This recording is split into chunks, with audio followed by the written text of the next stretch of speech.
get into it. Thank you guys for watching. I really appreciate all of the support you've been giving me and my friends. Don't forget to subscribe to my channel if you're not. Double click that notification bell to all so you don't miss any of the really cool pop culture and collectibles, speculation, and investment content forthwith. I haven't done a Hump Day Heroes in a while. It's kind of a short footnote version, but yeah, it's a good time to I guess to be a part-time worker or not employed at this point, because that way you can do podcasts, or if you had some kind of side hustle, or if you're self-employed, like I was saying, you can spend your time creating content, and that's what I'm doing. I love doing it. So thank you guys for watching. Let's get into it.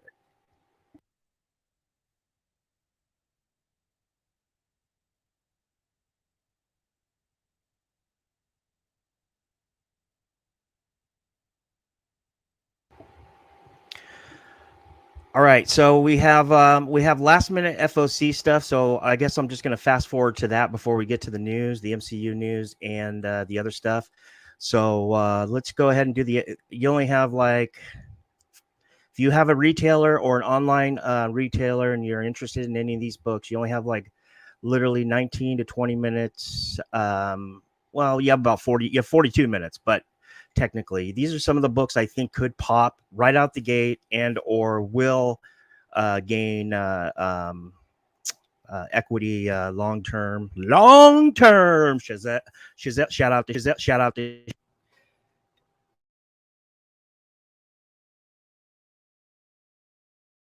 my bad. All right, so here we go. These are for a final cutoff, which is today, November 7th. Why did I think it was the 6th all day? You also have some new comic book day release dates to jot down on your notes. Most of these books that I'll be talking about release on November 30th. Those are basically the indies. And then Marvel, most of them, I'd say probably 90% of these titles release, or on all the titles of Marvel on this FOC today, release on the 14th of December, but there are a few that release a little bit later, around the 21st. So here's the first one. This is My Little Pony, Friendship is Magic, no number to one shot.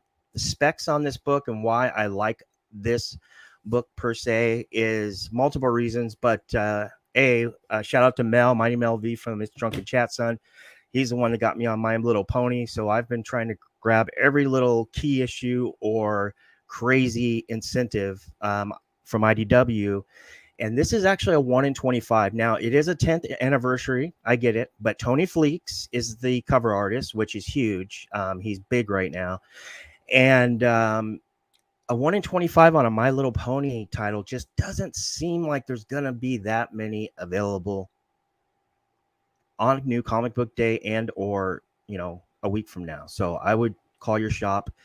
This thing should pop. I don't know if it'll make Ben's list, but I'm willing to guess this will probably be on the almost 10 on Friday. So we'll see. We'll see after release, and we'll see if it jumps out of the gate. But like I said, reasons why, chances are this book will be few and far between, aka underordered.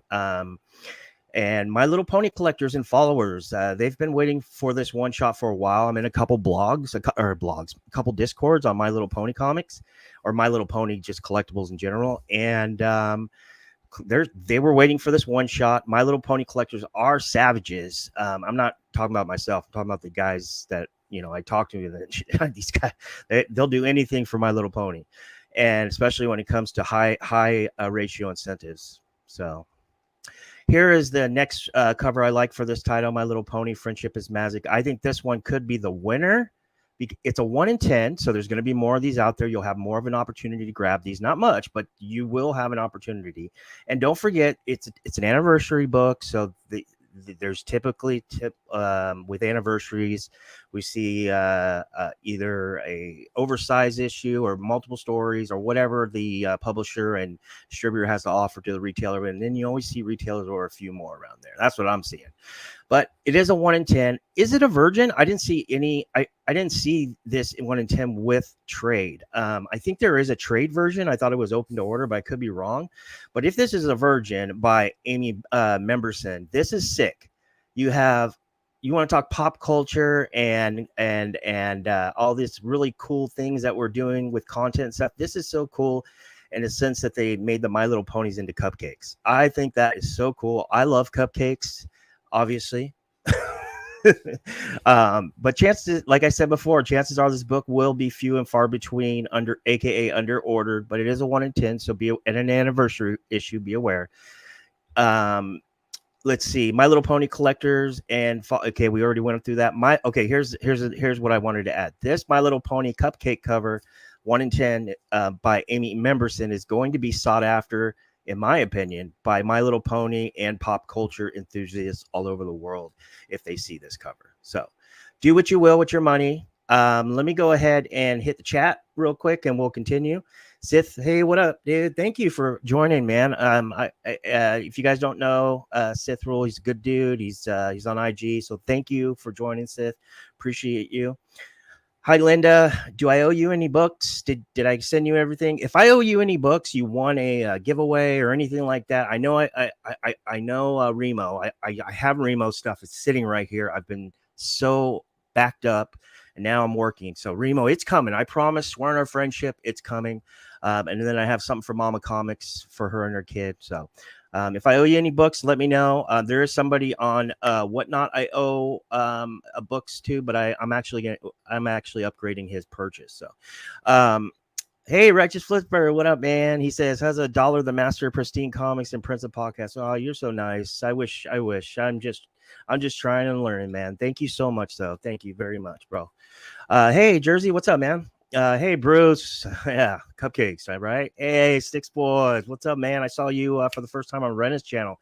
Very cool, man. Very cool. I'm very happy for you. I love watching your content. You are very entertaining and very knowledgeable as well. Keep that up, man. Okay, cool. All right, so let's get back into it. And then we can do some new comic book day stuff. What I'm ordering, what I like. Sonic the Hedgehog. This is Scrapnik Island number 3. This is the 1 in 10 Amy Memberson as well. 1 in 10. It's not a virgin variant. It's not an Amy Memberson. My bad. I messed up. Okay, so it is a 1 in 10. It is a 1 in 10. Let's see here. I must have copied and pasted and didn't go back to it on the content, but it's all good. But it is 1 in 10, and this is the cover I like the most. Disregard the notes. That's just me being a fart head. But yeah, I like this cover. I think it's going to boom right out the gate. And I would not be surprised if it makes at least an honorable mention on Ben's list. Okay, so this new TMNT Saturday Morning Adventures run. This is issue number 3. This is, I think, cover B, the open to order. There's a possible new version of Casey Jones.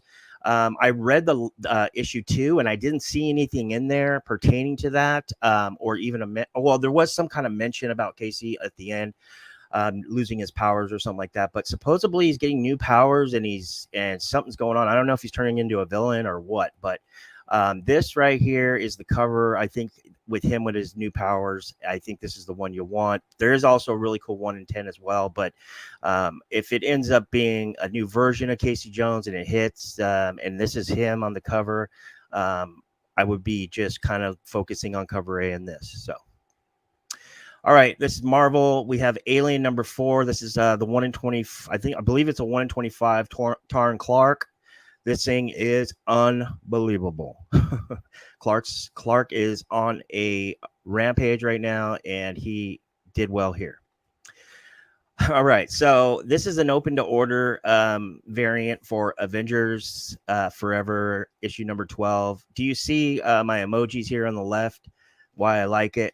You got the Cap Wolf over here, fighting with the Cap shield, but you see behind here the pentagram.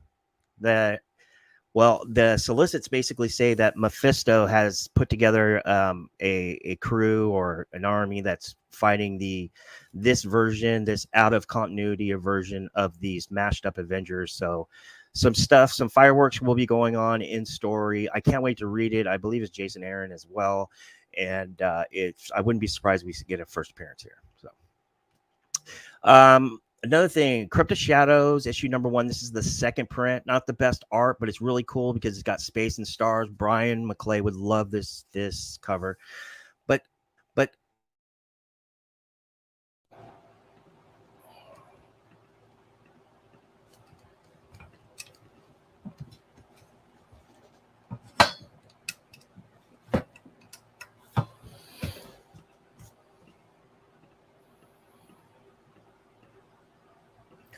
so when I was playing music, we would on our mics, on our guitars, we had Shure wireless. We didn't have to deal with cables. This is ridiculous, these cables. I'm looking for a wireless mic. If you guys know anything about podcasting mics in general, and there's any that are wireless, please let me know. I'm willing to even put the money down, or maybe I'll just splurge for one of those arms that Brian has, and I'll run the wire through there. But yeah, okay. So let's go back. What I was saying is this. Okay, did we learn anything pre-pandemic about late printings? I feel like not many people are really raging about late printings anymore. Matter of fact, I've even had the old school people, the old school crowd that thinks late printings are basically reprints and they're trash. I'm hearing more about them than I'm hearing about any late printings besides ratio. I'm talking about just second prints, third prints. This is really cool. I think people are sleeping on these second and third prints of Marvel lately, especially on these interesting issues with everything that's going on in the MCU. You got with the monsters up here, so grab that if it's cover price or less. This is a I believe it's a 1 in 25, but it's a really cool variant for Dark Web X-Men number 1. I think it's Ryan Stegman, but this was not my pick. This was my son's pick. His name is Nick. He's going to make his premiere when he gets here on Thanksgiving week, and he likes this cover. So shout out to my boy Nick Taylor. That's my son. Congratulations on graduating college, and good luck in post-grad. Oh, I love this cover. It's just a lot of number 1 issues. There's going to be a lot of big print runs that are going to be releasing from this FOC tonight. But this is a really cool reread cover. Should pop right out the gate. I'm guessing it's going to make a list all over that week. This is Invincible Iron Man. This is the Virgin incentive. I believe it could be a 1 in 100, 1 in 50, 1 in 100. But there's like 10, 15 covers for this. So just be aware. Shout out to Lucas. You guys know Lucas from It's Drunken Chat Son. He is also affiliated with the Comic Crusaders, I believe it's called, and he posted this on his IG. And basically, I just was like, "Wow, dude! If that doesn't look like Adam Hughes, I don't really know what does." But yeah, this is I believe this is the Sakura variant, 1 in 50. I'm sorry, the Villalobos 1 in 25. Sorry, the Villalobos 1 in 25, and this looks like it reminds me of that Adam Hughes cover that popped out the gate, that Black Cat Beyond with it looks like it. I think if Adam Hughes and Terry Dodson had a kid and they were a comic book artist, and named Pablo Villalobos, this would be it. That's what it looks like to me. A mashup between Dodson and Hughes. I think it's a great cover. Shout out to Lucas for this pick. Thank you very much. And I think it's an interesting one to try to grab right now if you can. Yeah. So, anyways, let's move on to the next. Okay, so this another number 1 issue, but it doesn't. I don't think this is going to be a very long series. I'm thinking either 4 or 6 issues, but is it a 12-issue series? If anybody knows, let me know. I'd really appreciate it. But yeah, I mean, not expecting a huge print run, but I'm expecting a big print run on this one. So just be aware of that. But I like this cover a lot, and for multiple reasons. I mean, it's a really cool Monica Rambeau Photon cover. The art is unbelievable by Manhanini. I believe it's Manhanini. Matthias Manhanini. It must be Italian. Beautiful cover. It's the Photon 1 Manhanini variant. And this cover is absolutely fantabulous. It's a 1 in 25 too, which is pretty damn cool. There is a really cool Brefogel 1 in 50 hidden variant.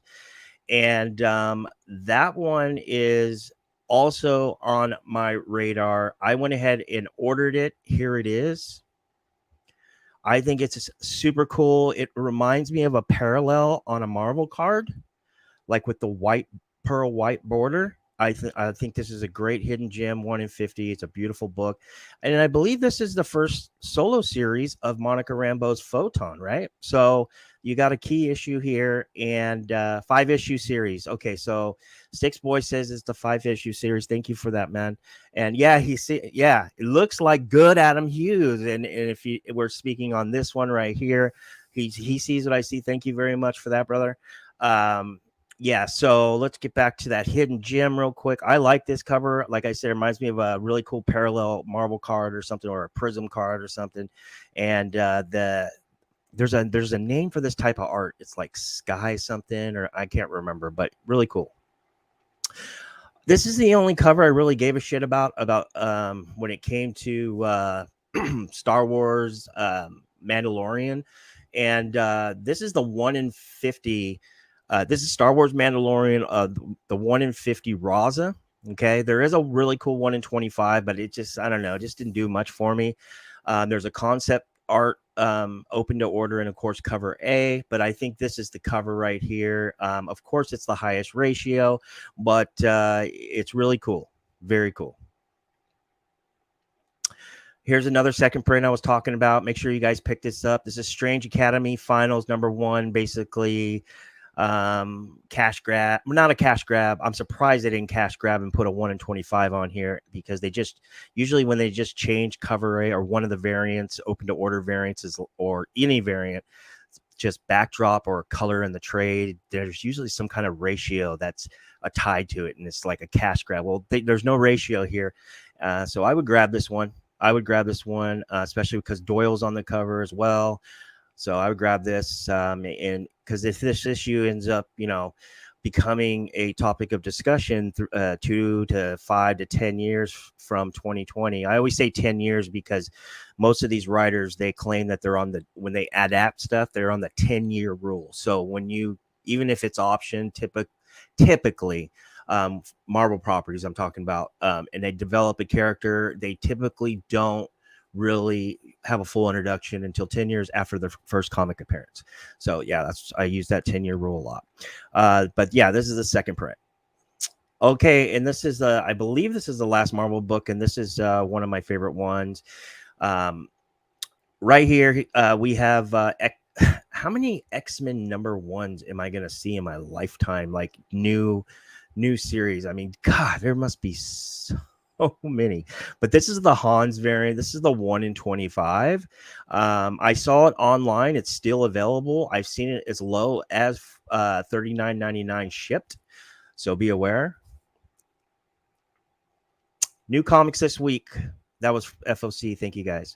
New comics this week. This is what I picked up. This is what I pre-ordered. So first Gold Goblin appearance. So apparently that ugly ass goblin that we saw on the cover, that was all like skinnied up or whatever, apparently that character was Gold Goblin, I guess. So that would be his first cover. I'm not sure. I'm not really a big goblin collector, but yeah, supposedly this is its first in-story appearance, so cool. This is the same issue, but this is the local comic shop edition. This is the Francesco Mabili, and I like it. It's really good art. Has nothing really to do with the story, I don't think, but that's I mean, if that was a 1 in 50, that thing would be so popular. GPK Origins #3. This is the 1 in 25 a variant trading card edition by Nasty Nick. I really like this cover a lot. I think this is going to be on the Hot 10. That's just my opinion, but we'll see. Batman Urban Legends 21, awesome cover. Plus, there's a first team appearance of the Arkham Academy, which is Scorn, Little Kitten, Death Trap, The Noise, and Wannabe Wilson. There's some rumors saying that this is a one and done. All these characters are one and done. So I don't know if they're going to die at the end of this issue or what. But yeah, there's supposedly there's talk out there saying that they're never going to use these characters again, which sounds completely ridiculous. And I've heard these rumors about certain one shots, and about half of it's usually true in the past. Oh, this is the one. This is my favorite Marvel book of the week, just because I just love Craven. Spider-Man: The Lost Hunt. This is cover A. This is the Stegman 1 in 25. I believe it's a 1 in 25. Really cool cover. I like Maria Wolf. She has her own style, like Jeff Viraji, and I think she's being slept on right now. Kind of Kevin Eastman-y, and I get that, but I think it's cool. And this is open to order. I couldn't find this online. I mean, I only checked like 3 places, and I'll just wait to the comic book shop. But I didn't pre-order this, and I don't know, was the art not available? I can't remember, but I can't believe I would pass on this. This is Axe Judgment Day Omega 1. This is the cover C variant, Alexander Lozano cover, and it's a great cover. So if it's cover or less, I'd think about it. Here's the Stegman. This right here is the Stegman open to order Extreme Marvel variant cover. And I guess that's his iteration of Spider-Punk. I don't know. I don't know who that is. It looks like Spider-Punk with the jacket, but I could be wrong. But yeah, they're doing these Marvel themed variants, Extreme Marvel variants. And I think this one's a cool one. This is cover C as well. This is the Daryl Mandrick Beyond Amazing Spider-Man cover. This is also, if you guys are not aware, the PS4 Spider-Man that showed up in Spider-Geddon. He is coming out of the ground, just like Mike Zeck's Craven's Last Hunt homage. Web of Spider-Man, I think it's 32 or something like that. There's the comparison right there. Pretty cool, and it's available everywhere. I think I was actually surprised this was available online 2 days before release, but then I just think people are burned out on homages, and this is a really good one. So yeah, this is I think it's either like a 1 in 100 or 1 in 50. I think it's 1 in 100, but this is the another one of those J. Scott Campbell retro variants, and this is cover L, and this is the only one I'm interested with the new Fantastic Four. I pre-ordered 10 of these. I love this cover just because I'm a huge Ghost Rider fan. And then also Exhaust's first appearance is going to be showing up in 9. So I wanted to see if number 8 would have a cameo or something. But I haven't got my hands on it yet, so I can't tell you yet. But I'll know tomorrow. But this is the Martin Coccoli Extreme Marvel cover. I think that's sick. I think that's sick. They should have made it. I think it's sick. They should have made it an incentive, but they didn't. They messed up. You want to talk about cash grabs? This is Spider-Man 2, local comic shop day cover. This is featuring Miles Morales. Very cool. Star Wars, The High Republic. I believe this is issue number 2 of the new series. Thank you guys for watching. But yeah, I just grabbed cover A, and that's about it. So I'm going to go ahead and hit the chat here, and let's go ahead and get into some MCU news, and then we can do a pickups, and I'll let you guys go to bed or whatever you're doing. Thank you guys for showing up. I appreciate this. Sticks Boys, yeah, he says, do we know who all these Cap and Avengers of Forever? Yeah, that's a good point. I mean, there's so many mashed up Caps in that Jason Aaron run, but that Mephisto, that shield with the pentagram on it, I thought was very interesting. And then with the solicits, stating that Mephisto put together a crew or an army or whatever, this is the cover we're talking about. I think maybe we could get a first appearance of a new character, but I don't know. I just want to read it, and I think it's cool. There's a pentagram on a Marvel cover. That's sick. So kudos to them. He also says, unless it's a series, I collect late printings aren't in my pool. Okay, yeah, I get that. Same here at first, but now it's just like I'm always checking the list, and then and if I miss, I make sure that I call and see what's coming out. That's just me. I have a good relationship with my LCS. So, oh yeah, and then Sticks Boys also mentioned that the Photon series with Monica Rambeau, it's a 5-issue series. Thank you for that. He says also that his problem with the Mando cover that we mentioned is the eyes. So let's see what we're talking about here. So this is what he is stating right now, and this is what he's talking about. He has an issue with, I think he's saying, Sick Boys is saying that he has an issue with Grogu or Baby Yoda or whatever you want to call him inside the eyes, right? That looks kind of weird. It looks like a goldfish in a fishbowl. Yeah, I get you if that's what you meant, but yeah.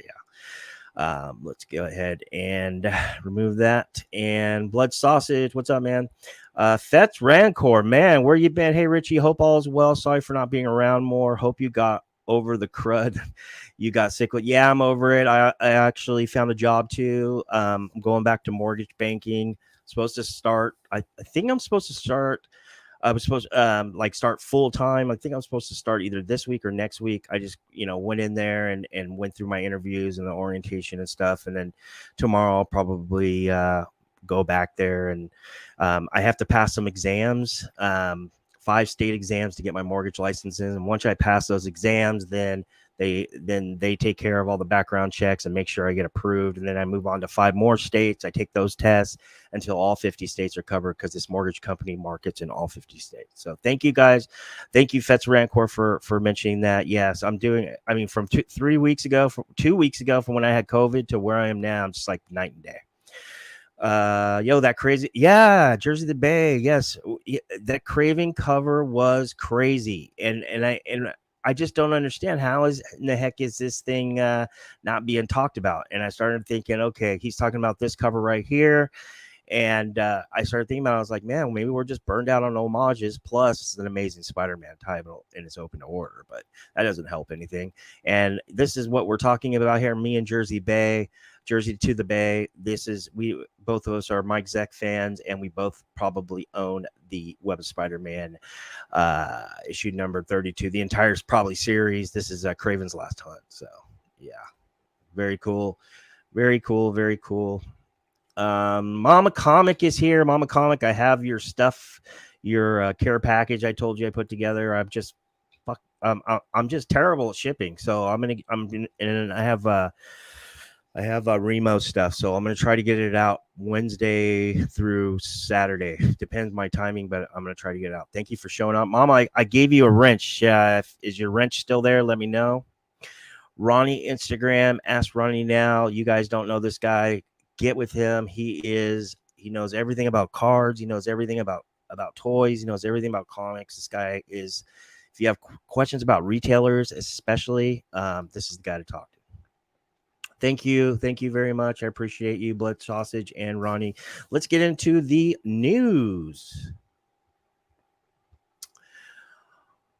All right. So we're going to start with this one right here, and we'll go from there. Give me 1 second. All right. So basically, give me 1 second. Hang on one second. I got to go through all these slides, all like 60 something. So of the slides, but I worked hard on them, so I want to make sure that they're up there. All right. Let's go ahead. So basically, Ryan Coogler revealed a key weakness of Namor's, a key weakness that Namor has in Black Panther Wakanda Forever, aka Black Panther 2. Let me give you the scoop here. 1 second. All right, so this was actually written by Charles Murphy. If you guys are not aware, he's one of those inside scoopers, and he doesn't really post a lot of rumors. He posts mainly news. So, but he usually gets it first. So it's, I want to say his accurate. Yeah, his accuracy is great, but it's a lot of it's news. It's not a lot of rumors. So, bear with me. Okay, so Black Panther 2 is set to introduce uh, um, one of the Marvel Comics' oldest characters into the MCU, aka Earth 19999, outside of 616 continuity, but with a unique twist. The sequel to Black Panther will see Namor, known in the comics as the Submariner, come into conflict with the nation of Wakanda. However, instead of being the ruler of Atlantis, this iteration of Namor rules an underwater nation known as Talokan. Namor has long kept his nation's secret, but the events of Wakanda Forever threaten that the secrecy, bringing the winged foot mutant to the shores of Wakanda. And guys, just to let you know, spoiler alert. I don't think there's a spoiler alert on here, but because this is just an interview with the director about a weakness of his. But I don't think I'm not sure if they went ahead and explained that in the movie. And I think that's why they do it now. So just be aware. He's already been flying around Namor in the Black Panther 2 trailers and showcasing some pretty impressive resiliency. But from what director Ryan Coogler says, audience haven't seen it all just yet. Ryan Coogler says there's no equal in terms of his capabilities, being able to breathe underwater and breathe at high altitudes and walk around on land. Plus, he's got those wings on his feet and he's flying around like he's so cool.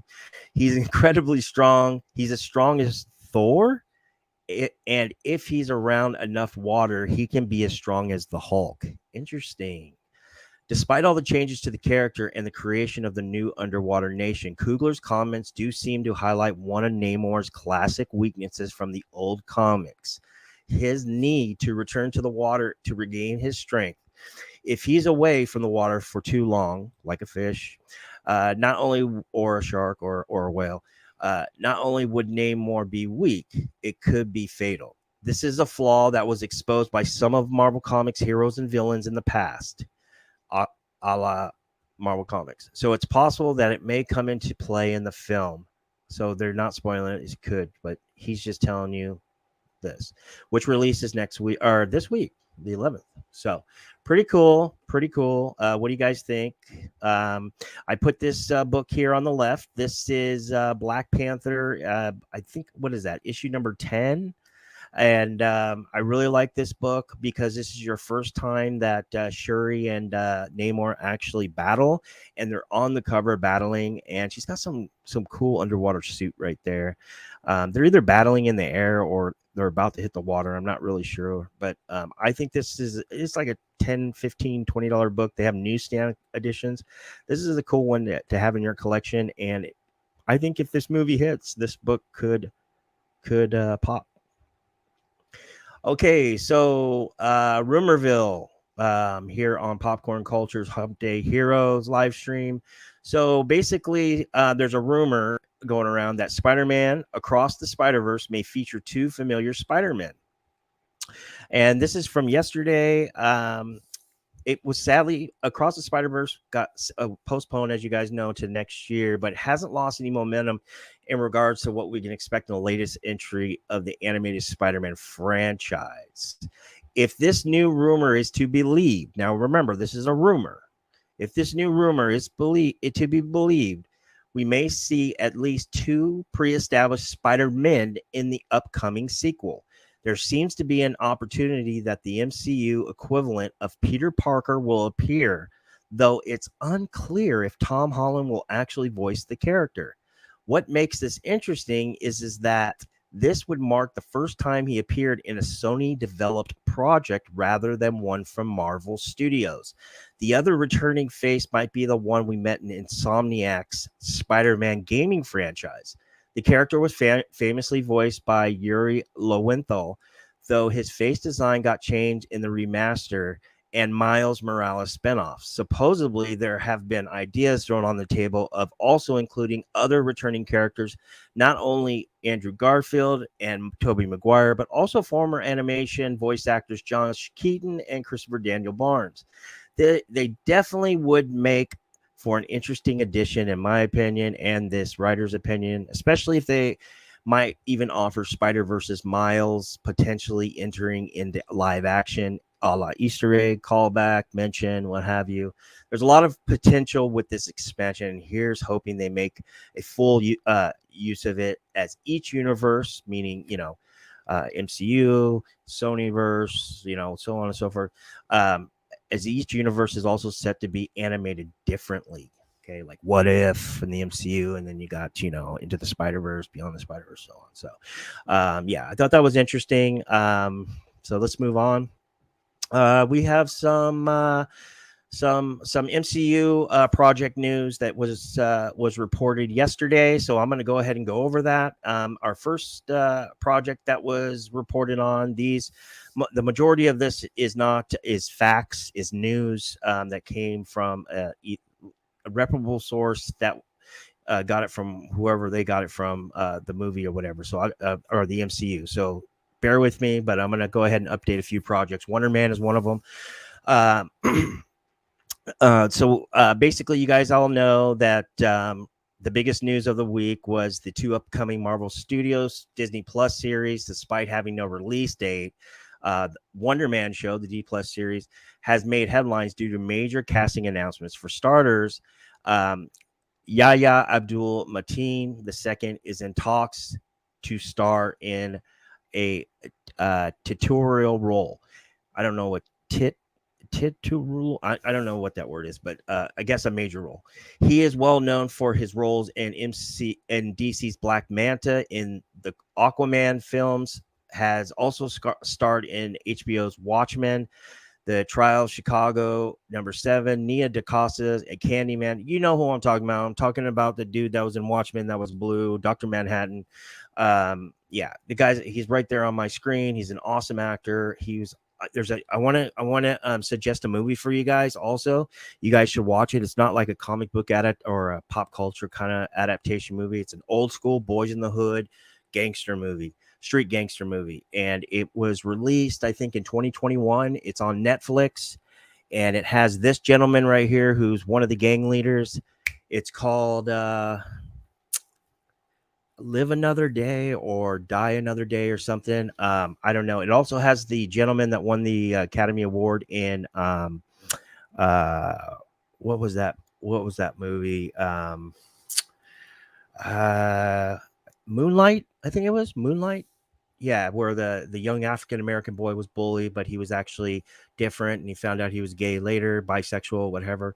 Great movie, Academy Awards. But anyways, yeah, he's a great actor, and he is being rumored, they're saying, for a role. So he has been casted, but it's a rumor for role. So they haven't announced that he would be Wonder Man, but everybody's guessing that, unless something came out recently today. But not only that, Better Call Saul's Bob Odenkirk, which we talked about on Friday's show, Hot 10, is also reportedly being eyed for a role in the series. We have a theory as to who he could play. Now, that's them. Now, what I was saying on the Hot 10, because that book made the Ben's list, #1. What is it? From 1991. Remember, first ongoing solo series, but it's the first appearance of Neil Sorian, Wonder Man's agent. Now, Wonder Man #1 is actually from 1991. It's a story about Wonder Man going to Hollywood. So he's all like Hollywood hotshot in his mind, and he needs a business actor. And his first appearance is in that Wonder Man #1 from 1991. That's who Bob Odenkirk is heavily rumored to be casted to play. Okay. And that character's name is Neil Saryan, Sorian, Wonder Man's agent. So, all right.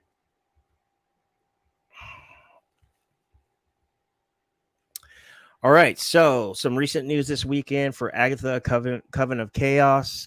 continued to make some big news, I should say, this weekend. Casting announcements as well. Aubrey Plaza, she is awesome. She's on the right. I got a major crush on her, and because she's super funny. She just seems like a super cool person. She's also in White Lotus season 2, and if you haven't seen White Lotus season 1 yet, you are missing out. Funniest series I've seen in a long time.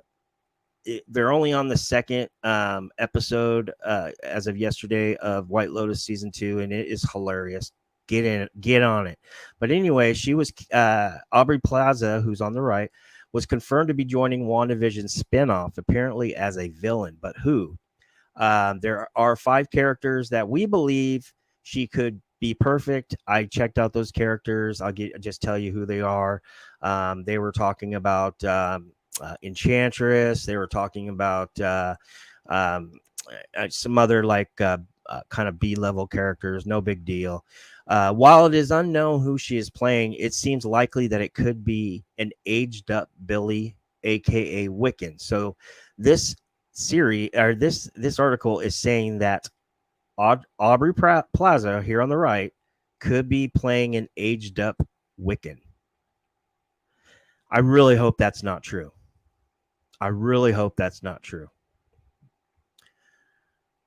Unless they're going to put some major CGI muscle on him, because Wiccan is yoked in the later comics, in a lot of the comics. But anyways, it was also reported this week that Ali On, Raising Dion, and Maria Dizia, The Staircase, have joined the series as well.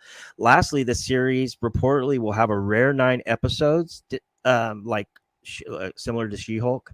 So it'll probably be a little shorter, probably be like 30 minutes or 27 minutes or whatever. 9 episodes on Disney Plus, and Jack Schaefer and Ganja Montero. Jack Schaefer was the one I wrote about on Reddit on New Comic Book Day Spec subreddit. Check it out. That's my subreddit. But Jack Schaefer, she wrote the screenplay and directed WandaVision. May direct at least 1 episode each. So that's really cool. I'm really happy about that. Here were the 5 Marvel characters, just right for Aubrey Plaza and Agatha Cover of Chaos. I don't want to get into that because I didn't even really like the characters. Okay, so let's talk a little bit more Wakanda Forever. Let's see if we can not spoil this, but I want to give you some news before you guys go see it. Of course, in the final week before Black Panther Wakanda Forever releases in theaters, there were plenty of news and interviews that were dropped. Director Ryan Coogler discussed the original plot of the film before Chadwick Boseman passed away. And he opens up about the emotional journey on the new Wakanda Forever, the official Black Panther podcast. Check that out, guys. Check that out also. Wakanda Forever, the official Black Panther podcast. Sub it up if you have Apple or Spotify. Interestingly, it seems as though. Sorry about that. Interesting, it seems as though Coogler long ago reserved the right to bring Namor into the MCU. And Tenoch Huerta, who plays Namor, revealed that he could not swim before playing Namor in the film. Producer Nate Moore gave an update on the Wakanda spinoff project, and he suggests that it is not as far along as some fans might think. Talking about the timeline, I think he's talking about the timeline, but let's see. He also answered everyone's favorite question: where is Wakanda Forever, aka Black Panther 2, in the Marvel Cinematic Universe's timeline? Apparently, it is clear after Spider-Man No Way Home, aka Spider-Man 3, and Eternals, no, that's Spider-Man 2, right? No Way Home. I don't know. That is 3. I don't know what I'm talking about. Eternals, and more or less concurrent with Thor 4, Love and Thunder, and Ant-Man 3, Ant-Man the Wasp, Quantumania. So that's interesting news that the guy couldn't swim before he actually got casted for Namor. Wow, interesting.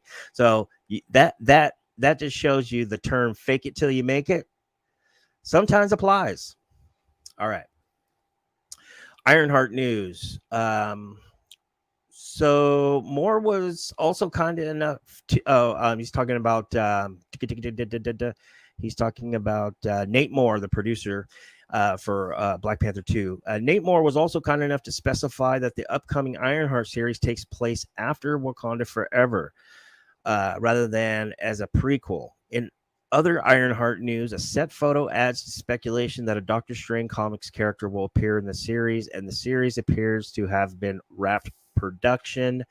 That Doctor Strange character, just to let you know, is, you guys know already, is the Hood. That's who they're talking about. That's not really a Doctor Strange character. He was just in that new Avengers run, but whatever, because he appeared in his own run, but whatever.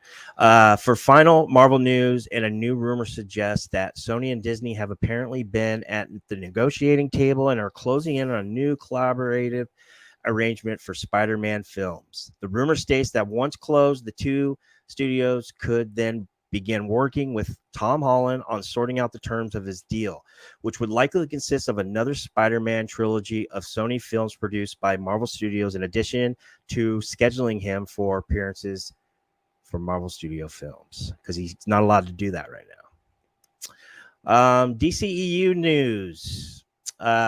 DCEU's Warner Brothers Discovery CEO David Zaslav had some things to say this week. While we teased the united creative approach, quote unquote, of the two new co-CEOs of DC Studios, he also made an odd comment about how Warner Brothers Discovery will be focusing on franchises in the future by incorrectly stating how long it has been since a Superman or Harry Potter film has been made. While that has yet to be seen, we do know that Stargirl has been canceled. CW Stargirl is canceled, and this is coming straight from the CEO's mouth. The Sandman has been picked up for a second season, and that will be on Netflix. Okay, and that's huge because I love Sandman. Kristen Milotti has been cast as Sophia Falcone in the new Penguin series. Dead Boy Detectives added Caitlin Riley and Max Jenkins to its cast, and Joker Folle Edu, or Part 2, is set to start production next month. So, very cool. Let's see here. Let's hit the chat before we get into this Black Hammer news. Hey, Aaron, what's up, man? Who doesn't have a crush on her? Well, Aaron, well, you like everybody. We already know. I mean, Aaron's our I should say our family pimp. He gets what he wants. He's good man, good dude, very likable. If I was a woman, I'd definitely be going out with him. All right. Fets, Aubrey Plaza is going to be epic in this. How close is her character in Legion? Okay, so we'll have to go back to that, but thank you for that. She would be epic as more. Okay, so you guys are just talking to each other in here. Duh. Okay, whatever. Am I that boring? Aaron Yee, I'm just kidding, guys. I do it all the time. I am not Ferdbird. Oh, that's 100%. You are definitely not Ferdy, and I love Ferdy, but Aaron has been my dog since day one. He's always showed me love and kindness. So is Ferdy, but he's got new friends. He's playing in a new sandbox. So, in Jersey to Bay, remember the Hot Shots Part 2? Yeah, I always use that term, like, oh, Part 2, you know. But yeah. So we're gonna finish the news, the speculation stuff, and then I'm gonna I have my camera or my thing set up, break some cards or do pickups or something, and then we'll call it a day. And then I'll do Buy the Dip this week. We'll have episode number 4 from Buy the Dip, books that are on the dip, dip. I mean, everything's on the dip, but on the dip. All-time low prices, keys you've always wanted that were always in your price range, but just a little bit out of reach. I'm going to find those for you, and we're going to talk about 7 of those on Friday. So make sure you're tuned in. If you have not seen any of my other Buy the Dip videos, just scroll down, make sure you subscribe to my channel, and make sure you scroll down to videos, and they're all in order. Nothing special. So yeah. All right. So here we go. Amazon Studios to develop Jeff Lemire's The World of Black Hammer into a shared cinematic universe. This is an exclusive exclusive article that came out this morning. Actually came out, I'm sorry, Sunday morning. This is by Charles Murphy. Okay, of all people. For more than a decade, Jeff Lemire has been one of the most talented and prolific writers in the comic book industry. We have, as we know, if he's not doing Moon Knight or Animal Man, for the big two, he's creating some kind of like horror piece for like Gideon Falls or for Image or something like that. Or what was the other one he did? Sweet Tooth? Did he do Sweet Tooth? And RDJ was the producer, Lemire was the writer. It's pretty cool. But this new exclusive report that Lemire and Amazon Studios have begun developing a shared cinematic universe based on the world of Black Hammer. The world of Black Hammer consists of over half dozen titles that spun out of the multiple Eisner Award-winning series Black Hammer, a creator-owned comic that Lemire launched in 2016 after nearly a decade of development. The core series centered on a group of heroes who found themselves trapped in the strange rural town of Rockwood after saving the world from a character known as the Anti-God.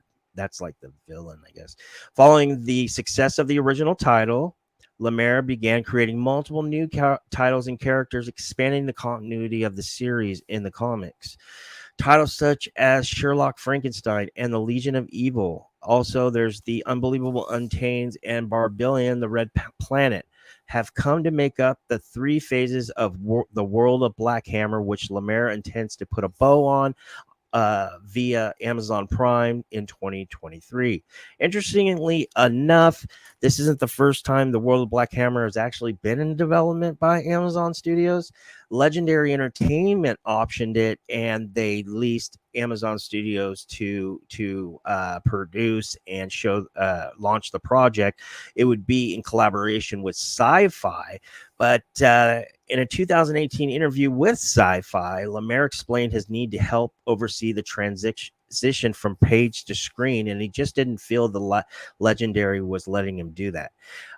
He's saying, quote, "I decided with Black Hammer and and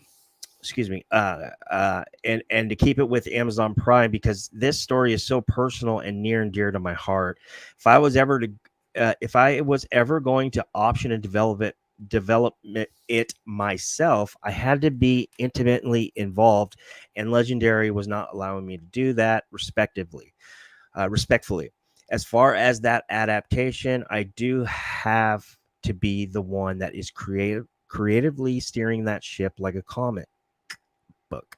End quote. It's expected that Jeff Lemire will that was Jeff Lemire, by the way, if you just tuned in. It's expected that Jeff Lemire will similarly oversee and potentially serve as a co-writer and executive producer to oversee development on the screenplay of the Amazon's adaptation and its works, which we hear will include both films and series.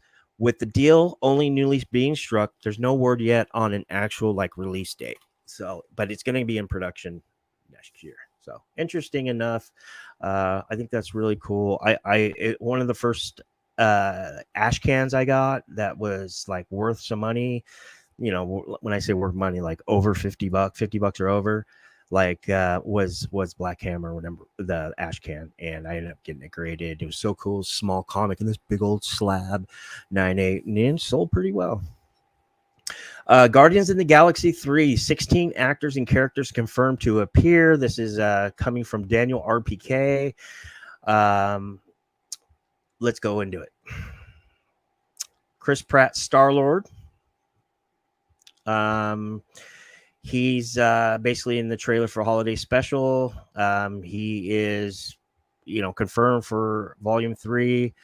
Will we see him beyond this? James Gunn, and will he survive James Gunn's deaths in Volume 3? We will soon find out in a few years. Zoe Saldana's Gamora, of course, she's so beautiful. Zoe Saldana is set to have a busy few months between Avatar 2 and Guardians of the Galaxy 3. After a surprisingly pivotal role in Avengers Infinity War saga, Gamora has become the most intriguing character on this list. This variant of Gamora, though, that's Requiem. First appearance is from a 2018 book. It's Infinity Wars #1, I think it is. Gamora has become the most intriguing character on this list. This variant of Gamora does not have experiences past the first act of Volume 1. That means no relationship with Peter Quill. So like Requiem in the comics, she doesn't remember Peter.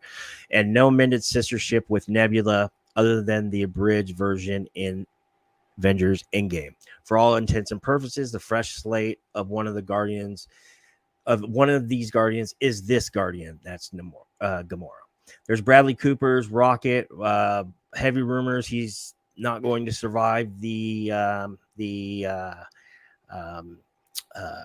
James Gunn's deaths in Volume 3, but Rocket is also leading candidate for what's called, quote unquote, the logo theory of Guardians of the Galaxy, as his fur and suit mirror the colors of the logo as well. In the past, characters that resemble color scheme of the logo in these movies have suffered emotional deaths in the third act.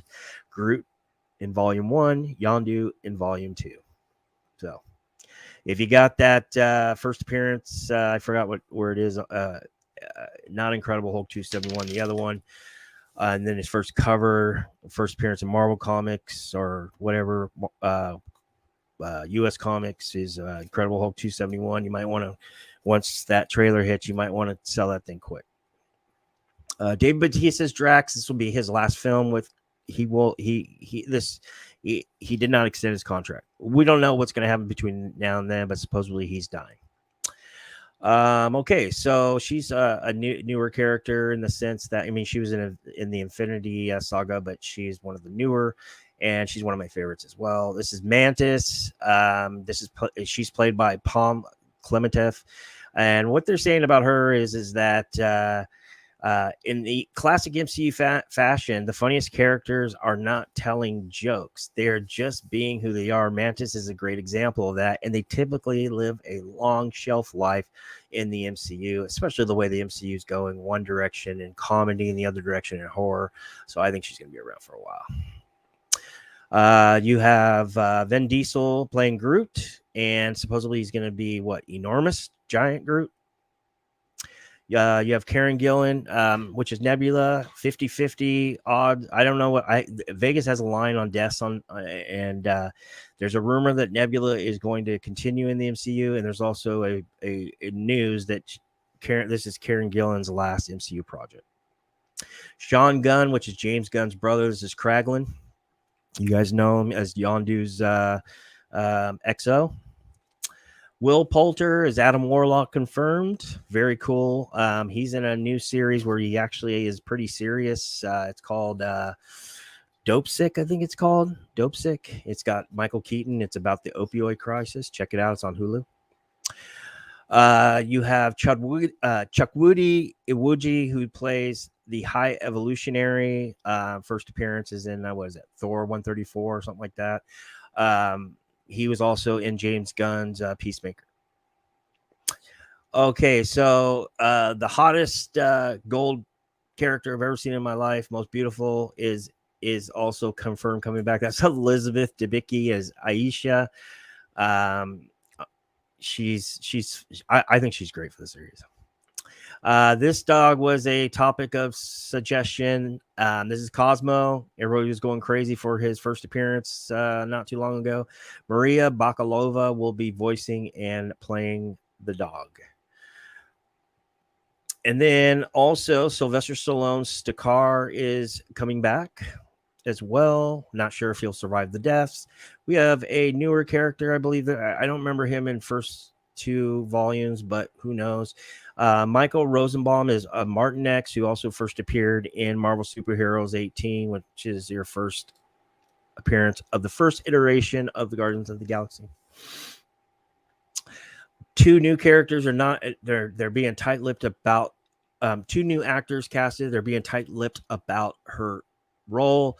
One is Daniela Melchior. I know her from Suicide Squad. She's the rat catcher's daughter. Taika Waititi's daughter in that movie. I love her. She was awesome in Suicide Squad. And then also Nico Santos. If he doesn't look familiar, he was in Crazy Rich Asians. But this is his MCU debut. There are a few rumors that are debunked.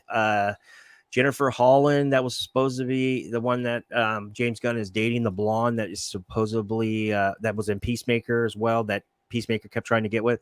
She was supposedly having a role, but she does not have a role in this movie as of now. But it is still unknown, since the movie is in production, if it could be okay, so it's his wife, could be a loving wife visiting her husband at work, talking about James Gunn, or could be another cameo set to send fan or aka Easter egg mention fans into a frenzy. So as of right now, she doesn't have a part.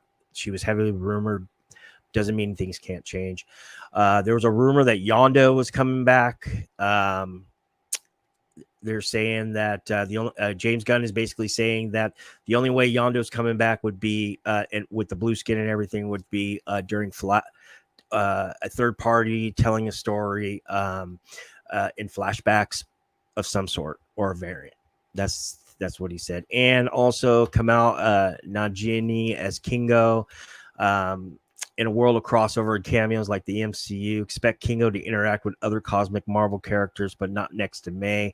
And the reason why I say that is, despite his reported role in Guardians of the Galaxy Volume 3, that's Kingo, Kamal Nanjiani's Kingo has been debunked to appear in this cosmic adventure, but the reason being, they decided to make Eternals, where Kingo played a huge role as a part of the team. And the reason why they're saying this is because they're still deciding if they want to have an Eternals 2 in the MCU. Feige, the back end. The actors haven't heard anything, but he had to leave that open, so he is not going to be in this. If there's an Eternal 2 or the Eternals show up again, then he'll show up again. The other one is Chris Hemsworth. James Gunn is quoting by saying that the time that the Asgardians of the Galaxy have spent together have come to an end in the MCU. And Gunn responded on Barstool Sports saying that Thor will not appear in Guardians of the Galaxy 3. So and knowing's half the battle. G.I. Joe. Okay, Daniel, I believe it's Kaluuya. Kaluuya. We all know him. He's famous. He's going to voice Spider-Punk in Across the Spider-Verse, guys. Pretty cool, huh? Very cool. So basically, not much is known about the sequel of Into the Spider-Verse, but it is confirmed that it will follow Miles Morales on a new multiverse traversy mission with a new team of Spider people. These include reuniting the Spider-Gwen, who's voiced by Haley Steinfeld, Peter Parker, who, while meeting the likes of Jessica Drew's Spider-Woman, Spider-Man 2099, Miguel O'Hara, and now Daniel Kaluuya's Spider-Punk.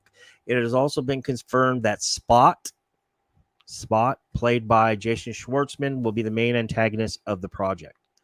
Hobie Brown, a.k.a. Spider-Punk, a homeless teenager who fights to represent the oppressed citizens of New York City in his universe, was created by Dan Slott in 2014. We all know. We see the book right there. Let's see here. Kaluuya is best known for his Academy Award-winning performance in Judas and the Black Messiah, Jordan Peele's Get Out, and Nope. I love that movie, too. Spider-Man Across the Spider-Verse scheduled for the summer of next year. So, let's see here. Netflix is going to adapt Gears of War for feature film and animated series. They're already going into pre-production. Here is your first appearance of Gears of War in comic books. This is actually, there's 3 covers. There's a cover A, cover B. This is actually the Blockbuster Studio exclusive variant. That's the one I wanted to show because, we popcorn culture, we use Blockbuster colors. I like this one too, and I don't think there's that many out there, but who knows? Could be completely wrong. All right. And that's it. Thank you guys for watching. I don't know if you guys want to hang out or not. Let's see. I only have 7 in the live chat. So I think what I'm going to do is I'm just going to make a video, if that's cool. But I wanted to show you guys one thing before I go. So I got I know you. I know you. A lot of you guys follow me on IG and stuff, and I show action figures, toys sometimes because I dabble. I dabble. You know, I take half of them, some of them out of the because so I can set them up, play with them and shit. I'm like a kid, but I wanted to show this one too. I just got a second one of these at Target. So check this out. So this is my second one, and it come with this case. These are just the Funko Pop. This is number 535. These are the Target exclusive art series. And if anybody knows this type of art is very popular right now. I think those shapes are like they go on. What do they go on, like a turntable or record player, or for DJs or what have you? But yeah, really cool. I saw this sell as high as $80 on the secondary, but they're selling for about 30 to 50, depending on where it is. You get this really nice hard case as well. So check that out if you guys like it. Here's the back. It's got a nice hologram thing on the back. I really like that it came with in the case. It says pops up here. I really like it came in the case so you don't get this stuff. You know what I mean? When we stack them and stuff, because we don't want to take them out, but because they've been squashed and stuff, I've taken Silver Surfer out. I've taken like Adam Warlock out. If you guys watch my videos, you see. So I wanted to show this. They have them at Target right now. They had a bunch of them at Target. I only just got one more, so be aware. These are called the art series, and I think Darth Vader was a good character to invest in. What do you guys think? Anyways, thank you guys. I love y'all. You guys are great. Thank you for showing up. I know I haven't done a Hump Day Heroes in a while. Do you guys like this? Do you guys like when I do live streams? Let me know in the comments, and I'm gonna do them regardless. But but I'm saying anything I can I don't know, improve. You have any suggestions? Let me know. I'm all by myself here. So I appreciate all you, and I respect all you, and I love all you. And and I am taking pressing submissions. Again, I know that a few of you have been asking, and I've said no over the last 3 months because everything I've gone through and my dad, and then me getting sick. But I am taking pressing submissions up to 25 books. I did a 6-book submission. It took a little longer than I was hoping because of my pops, but yeah, we ended up a couple books that were nightmares, and we ended up getting like I think four 9.8s. One we thought we were going to get a 9.0 or 9.2 or better. We got a 9.6, and one I didn't think we'd get an 8.5. I think it got a 9.4 or something like that. So we did really well. The guy was really, really happy. But yeah, interesting enough. Thank you guys for watching. I thank you, Jersey to Bay. Thank you, Sith. Have a great night, and I'll see you. If I don't see you on, I'll see you on Buy the Dip, but that's a pre-recorded video. I'll see you on Friday on the Hot 10, 8 p.m. CBSI, 8 p.m. Pacific, CBSI Comic Book Invest Hot 10, and the Beyond Wednesdays, almost 10 books of the week every Friday night on the House of Stein YouTube channel. Also, dual stream through the Beyond Wednesdays with Brian McClay YouTube channel as well. Without further ado, toodaloo.